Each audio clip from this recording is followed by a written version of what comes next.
Hello, welcome back or welcome to Heal the Girl Network if you're watching here on YouTube, and welcome to Heal the Girl Podcast if you're listening in on Apple or Spotify podcasts.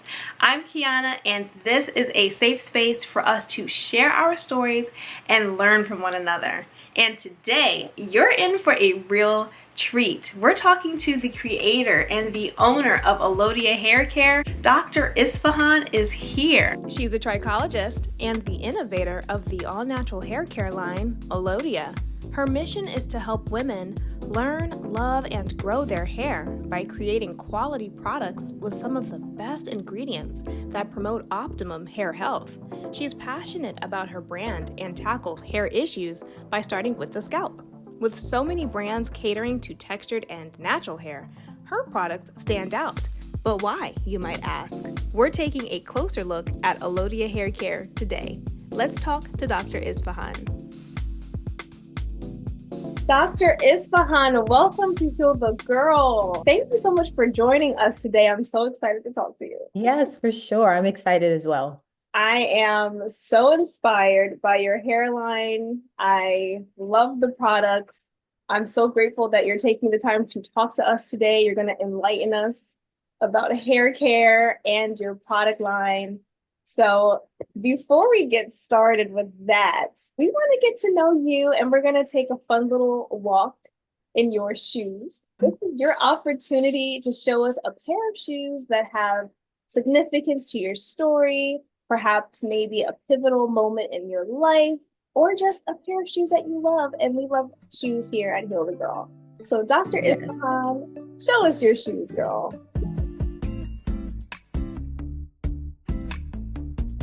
I sure will. So my shoes aren't my 4-inch high heels that I do love to wear from time to time, but to be realistic, I am a mom of 4, so I'm always in my Adidas Sambas.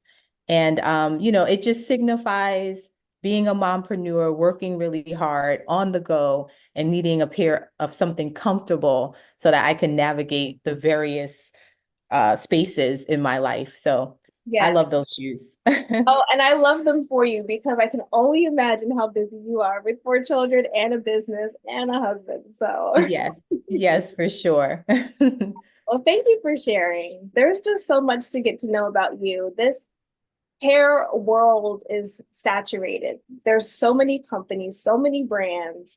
I have experience working in a beauty supply store. So I was constantly seeing new products coming in and reading labels and comparing them. And truth be told, some of them were comparable with just different packaging. And your brand stands out to me a ton. So let me not start with what was the inspiration behind Alodia, but you're a trichologist. What does a trichologist do? Yeah, so a trichologist, first of all, thank you for that, because that's at the core of Alodia, is that we're so very passionate about the products that we create. And we're very intentional about the ingredients that we put into each and every product. So I really appreciate you calling that out and seeing the difference. So I am a trichologist. I was a PhD scientist first and foremost. So that's how I get the doctor in front of my name. I'm a PhD by training, a biomedical scientist. So I have that basis, that fundamental basis of understanding human physiology. And that's the reason why our products look a bit different. With regards to trichology, trichology is a line of study in which you become an expert in the hair and the scalp. So you're understanding the structures of the scalp, you're understanding the different components of a hair strand. And it's been very integral in me understanding exactly what's going on with your scalp and hair, and how do products play a role in the overall health of the scalp, as well as how strengthened and moisturized the hair is. So yeah, that's what trichology is in a nutshell. For those who may not know, the trichologist does not necessarily do hair. You just study the hair and the scalp, right? Exactly. So like if I had a practice, which I used to see clients in the past, but having a product line and a mom and all of this, I kind of cut that out. Yeah. But usually trichologists, you would go in if you have a certain scalp condition, and they would help to, I won't say diagnose because they're not medical doctors, but they'll make recommendations based on what they're seeing. I always say a trichologist is kind of the middle road in between a hairstylist and a dermatologist. Okay. So right before you go to that dermatologist, you want to see a trichologist. If it's out of their bandwidth of and capabilities of what they can do, they should be recommending you to a dermatologist, or, letting you know that you need to see one. With your background and your studies, you've developed Alodia hair care. Yes. So, where did you get the name Alodia first? I think it's so unique. Yeah, so Alodia is actually an ancient kingdom on the continent of Africa. It's near Sudan and Ethiopia. And the reason why I wanted to name my brand that is because we get a lot of our raw materials, the oils and the black soap, for example. It's from a woman-owned business in Ghana. Yeah, thank you so much. Yeah. So we get a lot of our, our ingredients from the continent. So I thought the royalness of the name fits our brand perfectly. And then also from a trademark perspective, it's my middle name.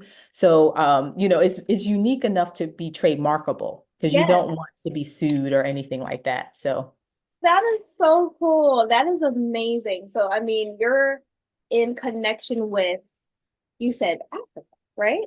yes, it was an ancient kingdom. If you look up Alodia, because it's really Alodia, it was an ancient kingdom near Sudan and Ethiopia. Wow. Okay. So, Alodia, that's like Alodia. Alodia. Okay. So, I'm going to make sure that I say that correctly.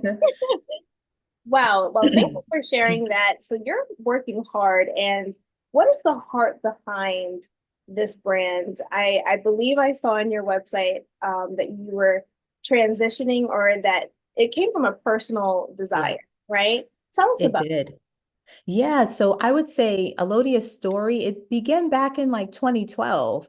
And at the time, I was struggling, like so many of us, from Mhm. years of using chemical straighteners. I used Yes. them since I was a little child.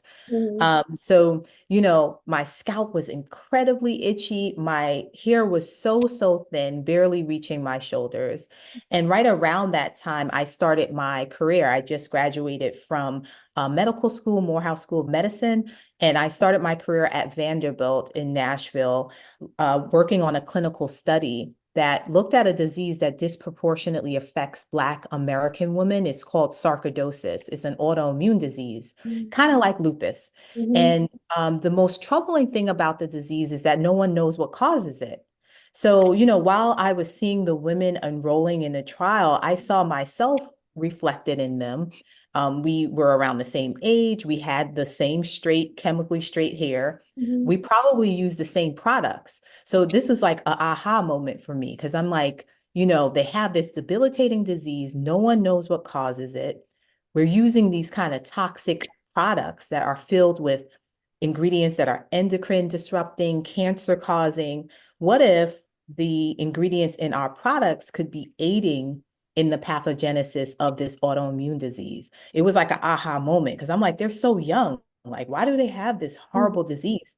So, I said to myself, I'm a Black woman scientist. Let me try to come up with something that not only helps me with my superficial, oh, I feel embarrassed because my hair is thinning. Mhm. Maybe it can have a larger impact of helping women that have these diseases because it will be created by someone that looks like them and that cares about them. And that's what kind of set me on the trajectory of launching Alodia. I made my first product, the Nourish Oil. And then I just started creating products over like a 7-year period or so. And this was in your kitchen, or did you actually start like with, how did you start it? No, like I didn't have any money because I was a PhD fellow. So, you're not making a whole bunch of money. And I would just create products. So I started researching, really trying to become an expert in chemistry. Like I would say my first love has always been chemistry, even though I went down the medical path. I actually had an opportunity to either get a PhD in chemistry or a PhD in the medical field. I chose the medical field, but in the back of my head, I always loved chemistry and I always loved hair. So I would just, research on Google, finding the best ingredients, testing and trying out in my kitchen. And over time, I developed the core 6 products of the line.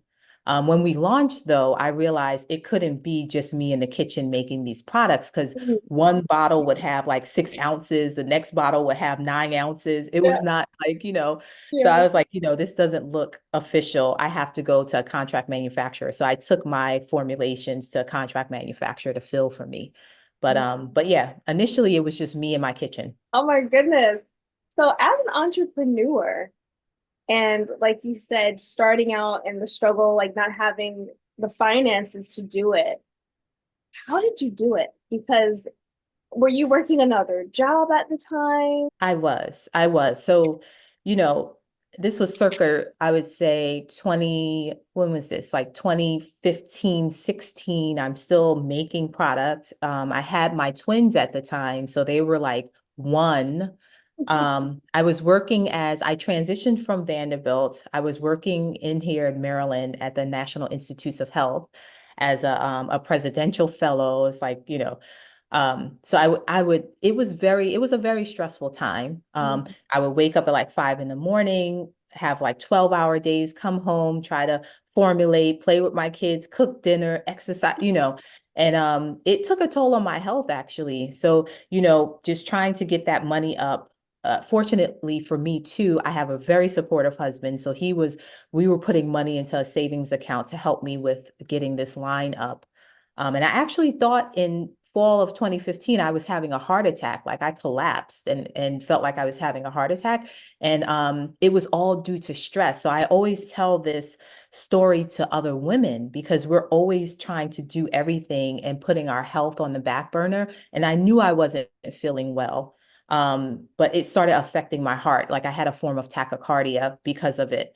And, it was an aha moment for me. So because I have a supportive husband, I was able to resign from my job in 2016.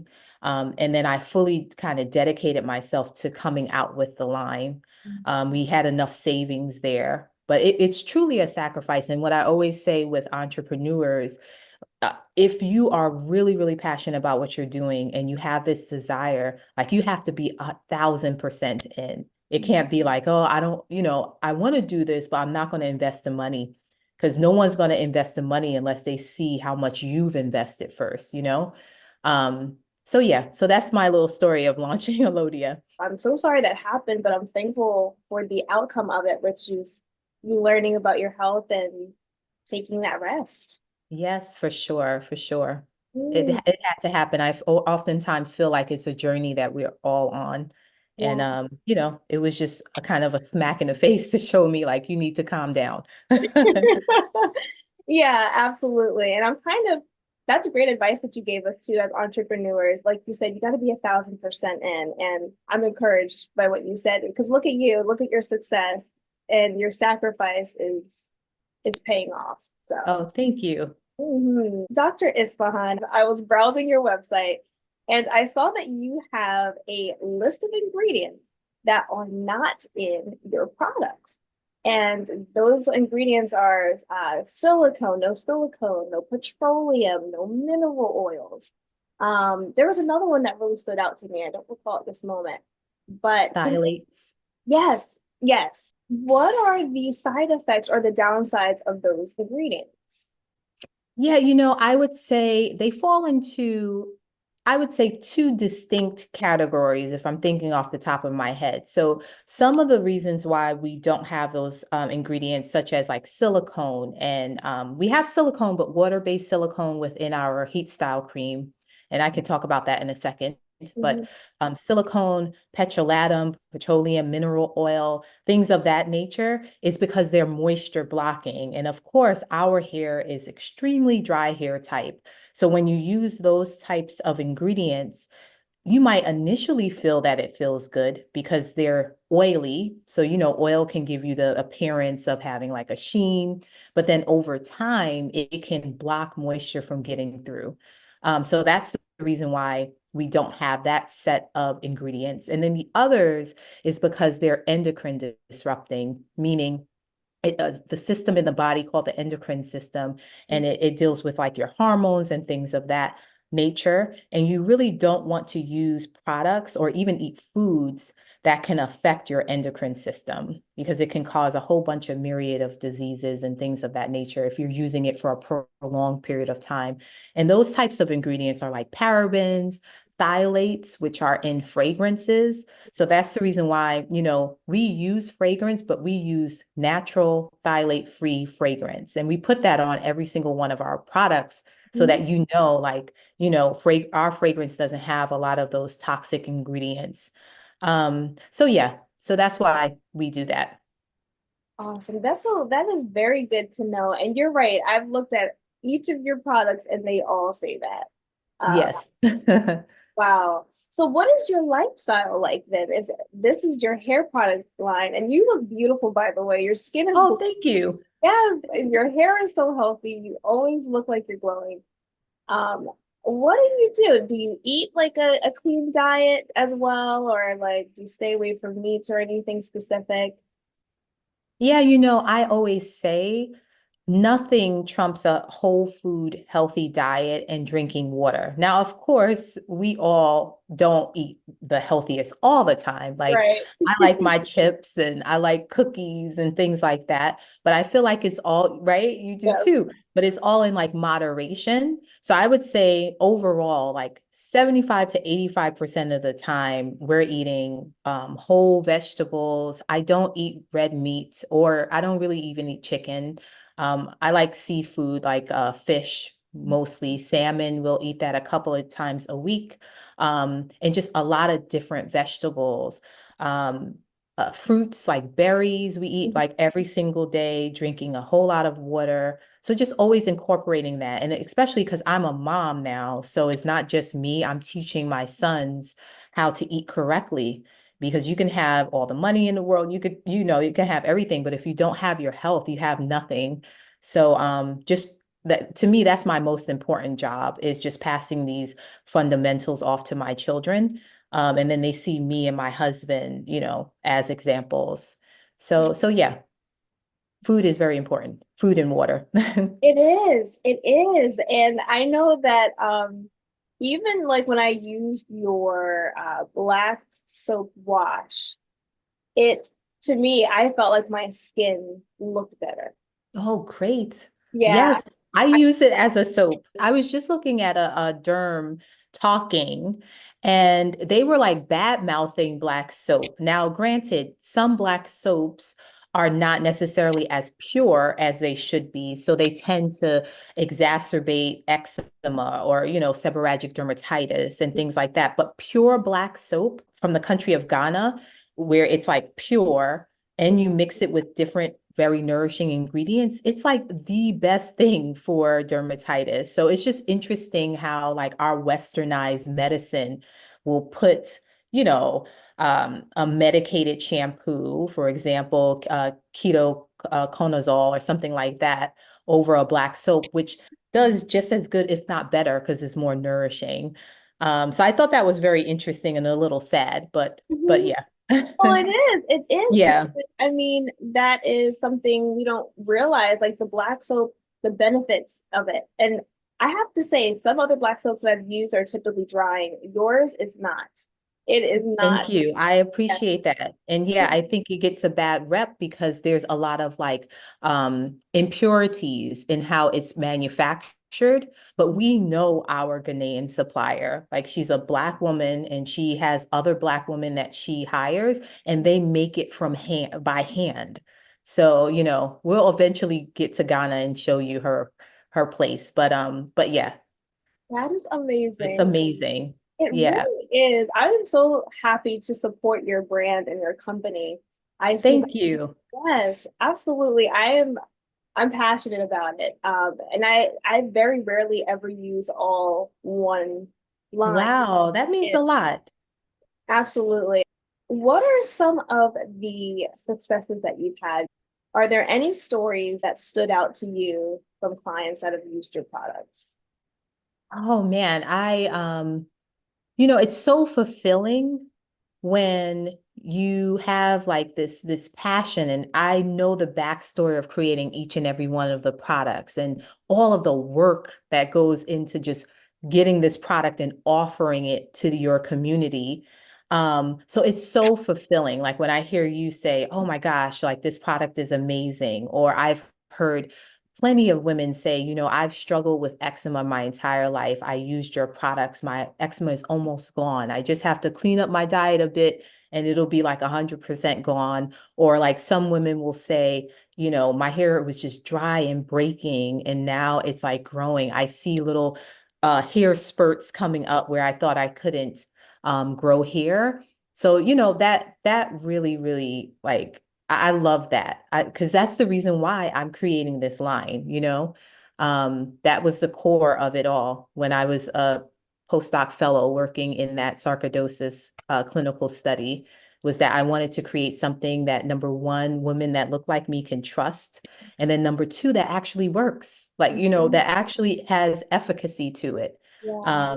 So yeah, so I think those are like the best moments and it makes Mhm. it all worth it because it's a lot of work, but it makes it all worth it. Absolutely. Yeah, I'm sure it's very fulfilling to see that you're Very. working. In fact, what is the secret? Because a lot of women of color don't feel like their hair can grow. We feel Yes. like it stays one length, and for some reason it won't go past that. What is the misconception of that? And what are we doing wrong? I think it's a mixture of having number one products that were made for us with no intentionality and no care behind it. So for years, for example, I won't use the brand, but for years, like because of the product offerings that we had, my mom and I would use those products and our hair, it would be broken, it would be dry, it would be brittle, and not really understanding just all of the myths that we're fed, not washing our hair often. So maybe washing it once a month. Of course, the relaxers and the chemical treatments and the different types of products, and then just not having um, the full set of instructions on how to take care of our hair, and it's been passed down through the generations. Because curly, coily, kinky, or hair types weren't really looked at as desirable.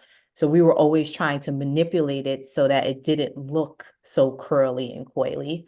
And that very manipulation is what's causing the breakage and dryness. So I think it's a combination of things, in 2024 and even 10 years prior that we started to embrace our natural hair and see how beautiful it is.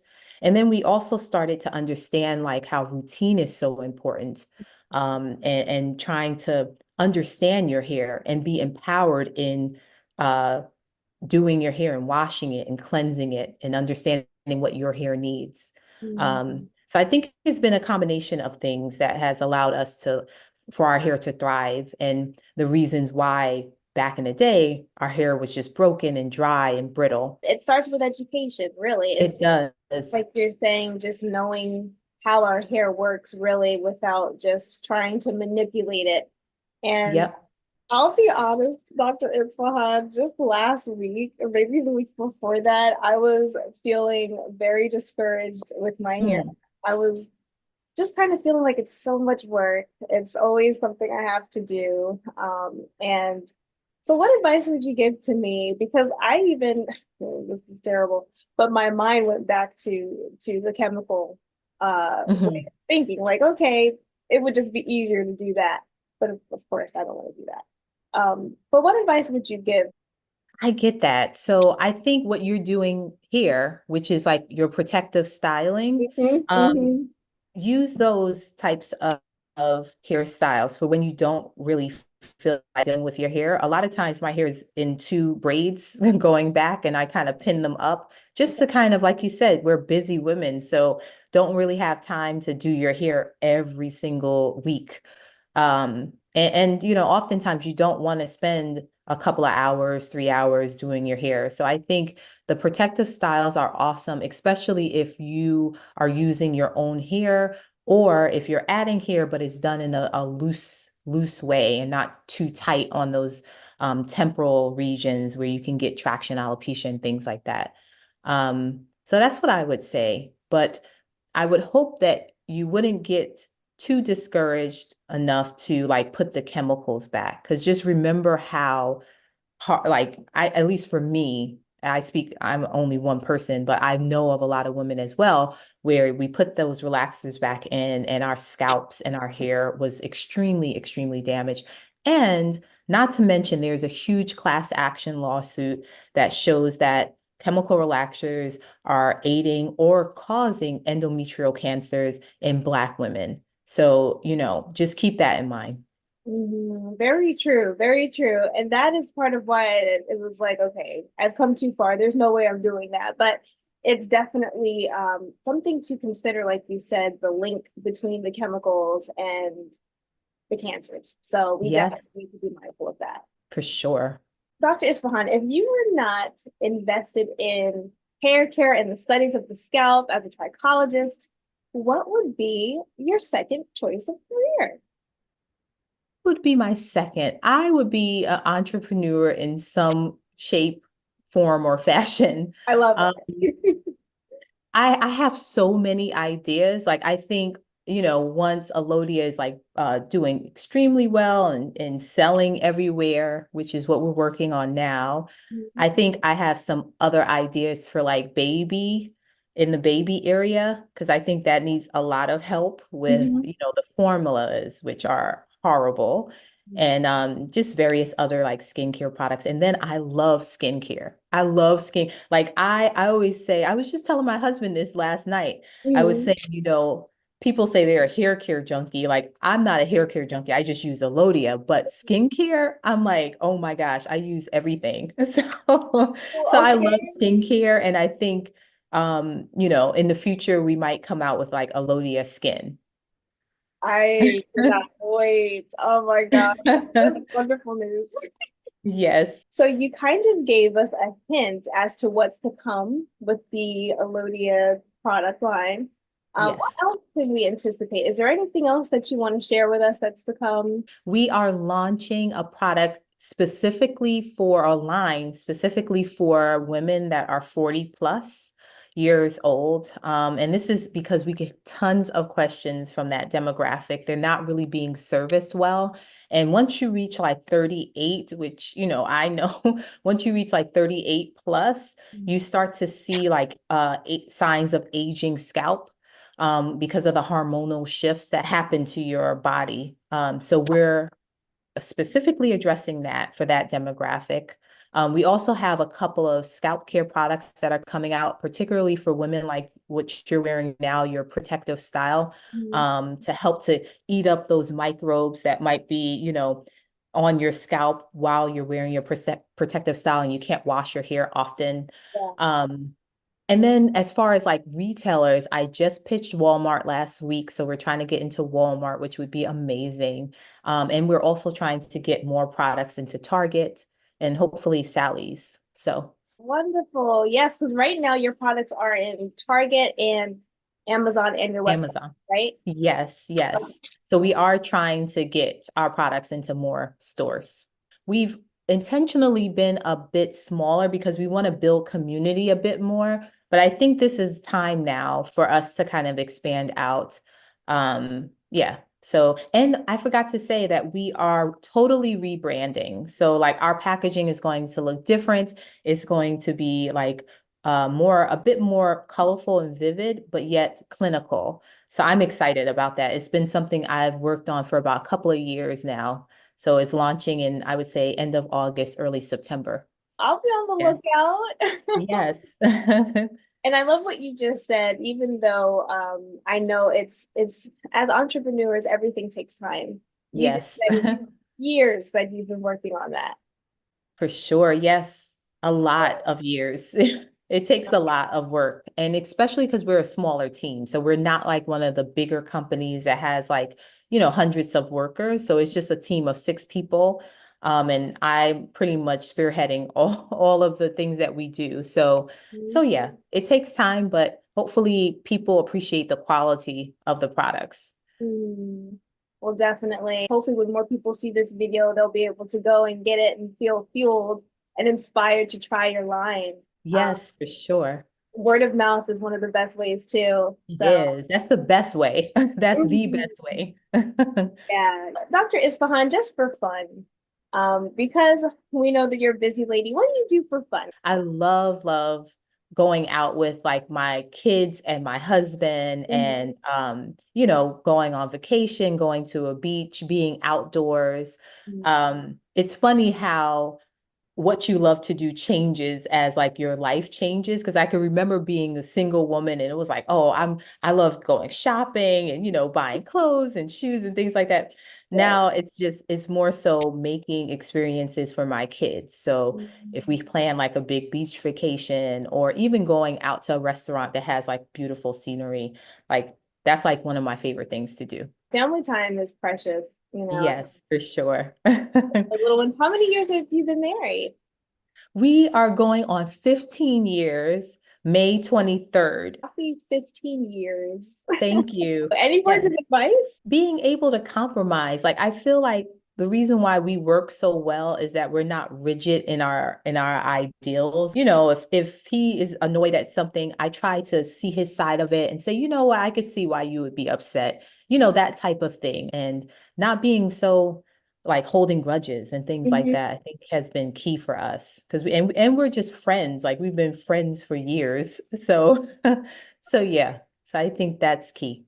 That is awesome advice. And the friendship piece is beautiful too, because it kind of helps you be able to shake things off faster. Exactly, exactly. Don't hold the grudges. It's not worth it. You guys are a team. Right. Oh, I love that. I love that. Well, Dr. Isfahan, thank you so much for your time today. I really appreciate you joining us and enlightening us. And we can't wait to see all that's in store with Alodia. Oh, thank you. Thank you so much. This was so much fun. Absolutely. What an incredible episode. I hope that you all enjoyed this just as much as I did. This was so informative. Please leave your thoughts in the comments below. I want to connect with you. We want to hear your takeaways. If you're on your way to go get some Alodia products today, share it with me in the comments below because Heal the Girl is on a mission. This is an assignment for us to share our stories, learn from one another, and ultimately heal through the stories of our lives and educate one another on our experiences. It's a beautiful thing. So don't be a stranger, join the community, subscribe to the channel, and subscribe to the podcast. We want to connect with you. Special thank you again to Dr. Isfahan for stopping by and sharing your knowledge and expertise with us. I am blown away by the love and care that goes into this brand. Go visit your local Target, go online to Amazon, or visit the website Alodia Hair Care, and I'll have that linked below and in the show notes for the podcast. I also had the opportunity to get a scalp consultation by Dr. Isfahan, and that video will also be linked below. And as always, thank you so much for watching. We'll see you soon.